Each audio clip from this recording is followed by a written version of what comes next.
Welcome to my first video. My name is Zethma, and what we're going to do today is just a little bit of practice.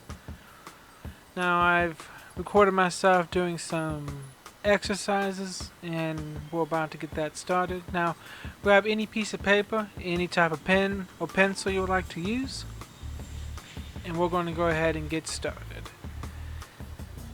And as you can see that I'm using Sketchbook, and it's a pretty simple program on the digital tablets. I've gone ahead and grabbed a pencil on here, gray, and we're going to go ahead and get started with some simple shapes. These are to warm up your muscles and get your drawing hand going. Starting out with some circles, then moving on to triangles, and trying to put in as many as you can into a small area. It gets your fine motor control warmed up for your drawing. Now you can just go through and do a lot of these. And you want to go ahead and do some boxes, get some straight lines going, and try to layer them in. Get used to putting details in your big areas. Now if you don't quite connect it like that, that's alright. Go ahead and try again. You want to try to get it all in a smooth motion. Some diagonals, then cross-hatching those diagonals. And this will help you get everything loosey-goosey, because you want to be nice and stretched out for the drawing you're about to do. Now I'm going to go ahead and show you some more organic shapes as I practice, and then we'll get started with our subject today. Now, the subject will be using a circle, and triangles. You'll see that I will be using Oddish from the Pokemon as our subject today, kind of getting back into the groove of drawing. I am returning after 10 odd years of not drawing much, and I'm going to try to show my progress with these videos. It's something for me, something for you, and maybe together we'll see what we can do.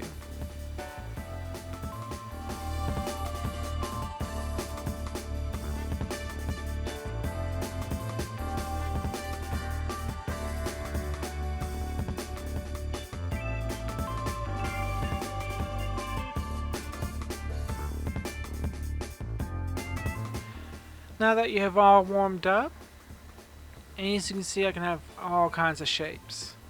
Now let's go ahead and grab our references and get started. Now I have a reference of Oddish from the Pokemon Pokedex. It's a really good drawing of him or her, and I'm going to use it as my reference images. Reference images are very important when you're drawing. Even a novice like me sees the light and wisdom in that. Starting out with a circle, a couple other circles, some triangles and rectangles. Now you can see that I'm kind of messed up right there. That's fine. Just go ahead and erase it and try again, trying to match what we have. And as you can see, I'm keeping it very loose. I'm not really trying to make any fine details. I'm just trying to get the shapes in. Put the mouth in, the eyes, and just kind of keep it all rough.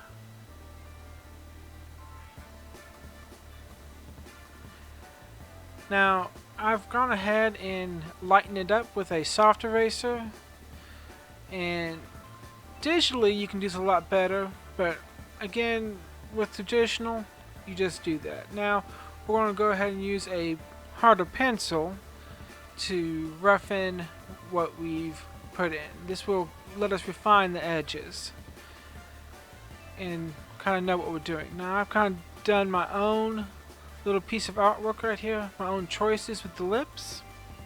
Moving on to the leaves. And as you can see, I'm just still kind of keeping it loose and trying to see how I like it. I'm trying to make those final forms as we go through.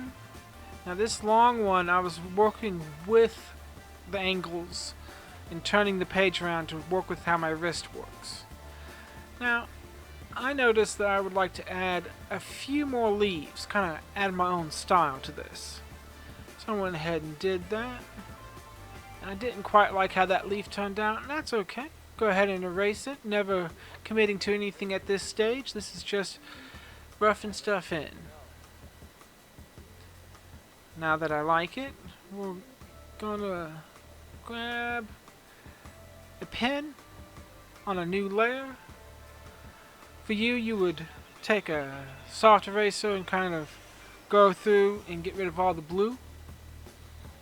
And then kind of taking your favorite pen and go through and just put in those lines. Now you notice I kind of do a feathering technique. Small strokes. Allows me to get a mostly clean line. I'm still new at it and I'll get better with time, just like you will. Now don't try to do these long curves. I still do the feathering technique. I didn't quite like how those inner edges were, so I used the eraser tool to remove those.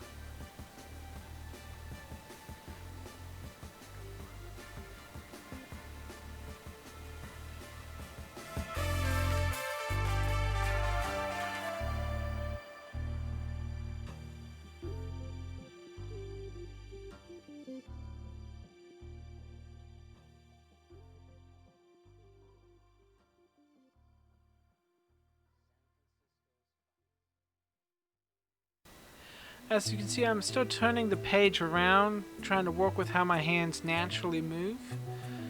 And I didn't quite like the eye, so redid it, make it look a little better, and it does.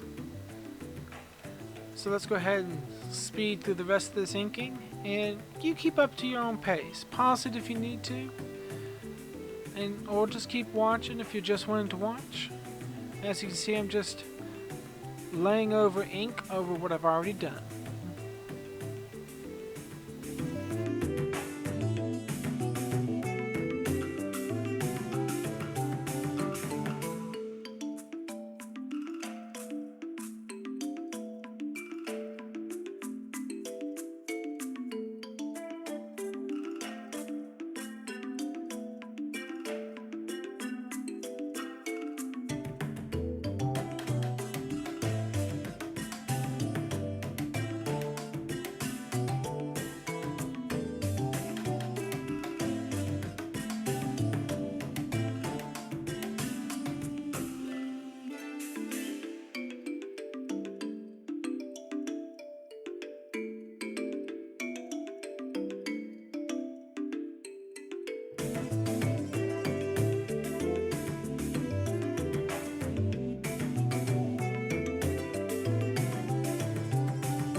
I didn't ink the lines on the leaves because I just didn't want them. So what I'm going to do is go ahead and grab an eraser and we're going to remove all the pencil lines.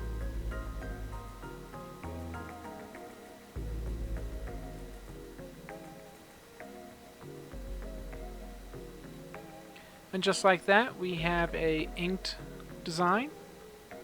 At this stage, you would want to go ahead and add any final details that you want in black.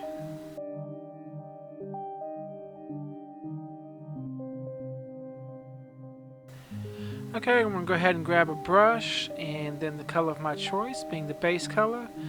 And as you can see, I'm just going to rough in the shape. Now I'm not going to go all the way to the edge of my black. I just want to kind of go on the inner edge. That way I don't run over the lines. And especially on traditional, this is a good idea. Especially if you're using alcohol markers. You don't want to run over those lines too much and get that to bleed over. Then I use a final tip to go in and lightly put in those edges. Now I did notice that this particular brush within Sketchbook does kind of leave what's called artifacts, and that's alright.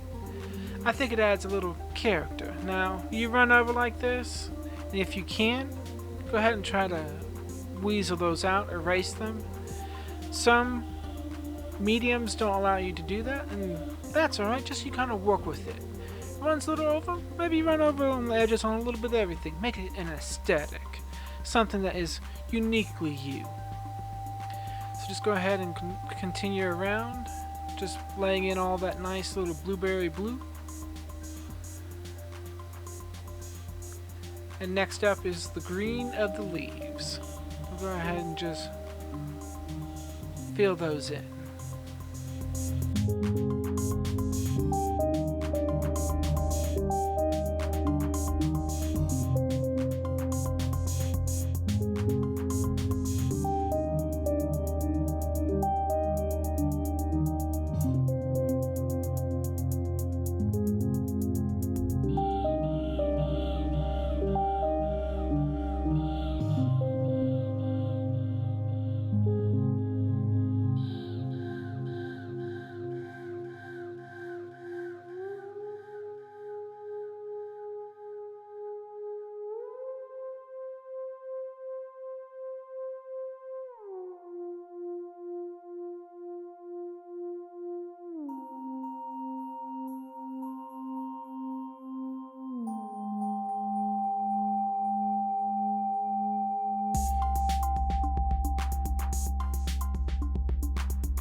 As we finish up the coloring, I noticed that I didn't quite like how these leaves were sitting.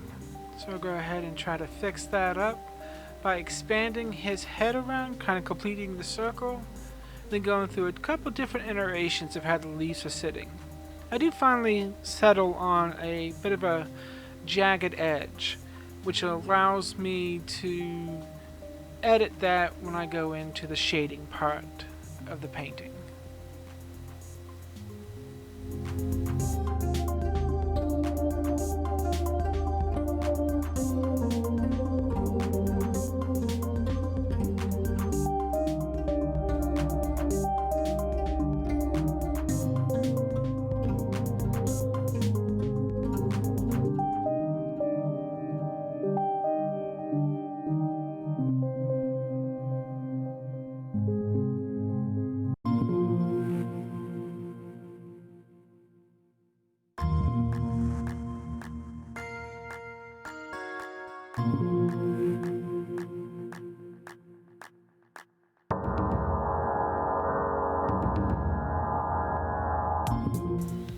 As you finish that, come out, and I'm pretty happy with that. Now what I'm going to do is lock the transparency, grab a brush, kind of darken the color, and start shading. Now you can do this a couple different ways on yours. If you're using colored pencils, you could always rub it with your thumb, kind of trying to add it to it. Crayons kind of do that same, a little bit. Now, alcohol markers are pretty good at doing this, and so are regular paints.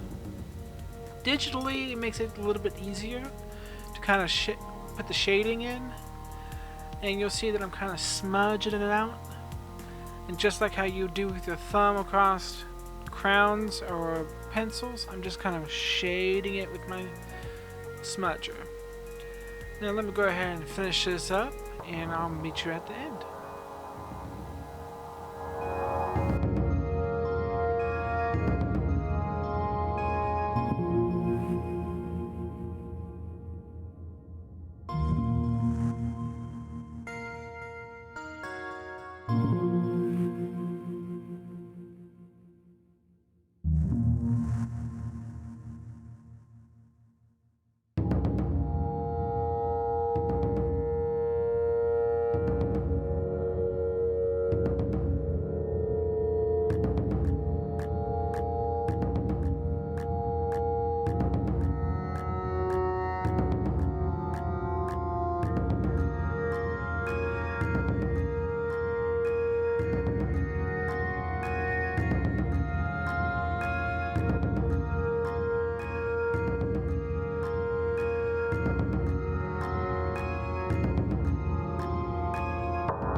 If you enjoyed this process with me, go ahead and hit a like or subscribe. I know we always say that, but I truly hope you will stick around.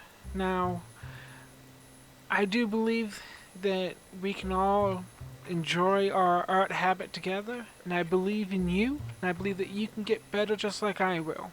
I'm not the greatest artist around, but I do try, and I just hope that you will join me on this journey. Have a wonderful day.